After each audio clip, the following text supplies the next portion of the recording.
When men fight back. Equal rights, equal fights, boxing action. The arena roared with anticipation as the crowd gathered for an event unlike any other. Neon lights flickered above the ring, reflecting off the sweat-slicked canvas as the announcer's voice boomed through the speakers.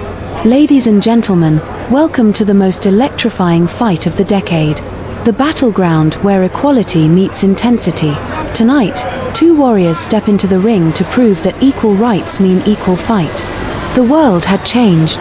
The long-debated concept of gender equality had reached a new frontier: combat sports. If both men and women sought true parity, then it was only fair that they competed on the same level. What started as a theoretical discussion had now evolved into an official sporting event. Controversial? Yes. Exciting? Undoubtedly. Standing in the red corner was Michael the Iron Jaw Carson, a seasoned fighter with a reputation for endurance and technique. Across from him, in the blue corner, stood Elena the Storm Vasquez, an Olympic gold medalist known for her lightning-fast footwork and devastating counters. The referee stepped forward, addressing both fighters in a stern yet steady voice. Keep it clean, keep it fair. Let's show the world what true equality means. Touch gloves and fight hard. The bell rang. Michael and Elena circled each other, studying their opponents' movements. The first few exchanges were calculated, with Elena testing Michael's defenses with sharp jabs while he absorbed them, waiting for an opening. The crowd erupted as Michael lunged forward, launching a thunderous right hook. Elena slipped under it gracefully, retaliating with a blistering left cross that snapped his head back. The fight was on. Blow after blow, dodge after dodge, they traded skill for skill, strength for speed. Some in the audience watched in awe, while others shifted uncomfortably in their seats. The idea of men and women competing in combat was still foreign to many. But neither fighter cared for the opinions outside the ring.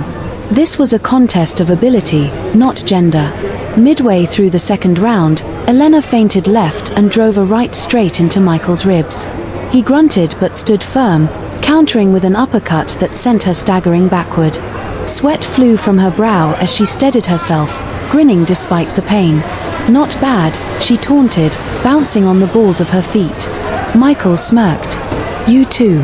The fight escalated into a brutal yet beautiful display of technical prowess. The commentary team struggled to keep up as fists flew and bodies weaved. Every punch thrown carried years of training, discipline, and an unshakable belief in the fairness of the match. The final round came down to sheer willpower. Michael's brute force against Elena's agility. Neither fighter had dominated outright. The scorecards were close, and a knockout seemed the only way to guarantee victory. With seconds left, Michael set up his signature combination: a feint, a right hook, then a crushing left uppercut. But Elena had studied his tactics. Just as he moved in, she pivoted, dodging the strike and landing a devastating overhand right that sent him sprawling to the canvas. The crowd held its breath. The referee began the count. 1, 2, 3. Michael groaned, shaking his head, trying to will himself up. 4, 5, 6. With a last burst of effort, he pushed himself to his feet just before the count of 8. The match continued. The final 10 seconds were a whirlwind of furious exchanges. Both fighters poured their souls into every punch, knowing that this was more than just a bout, it was a statement. The bell rang, signaling the end of the fight. Both warriors, battered and bruised, embraced in mutual respect as they awaited the verdict. The announcer stepped into the ring. Ladies and gentlemen, after a spectacular display of skill, the judges have reached a decision. The winner, by split decision, Elena the Storm Vasquez. A mixture of cheers and gasps filled the air. Michael nodded in acceptance, raising Elena's hand as a sign of respect. The fight had been fair, the outcome deserved. The world had seen what true competition looked like, unshackled by bias. As the two fighters exited the ring, one thing was clear: this was only the beginning. Equal rights, equal fights, and the world was ready for more.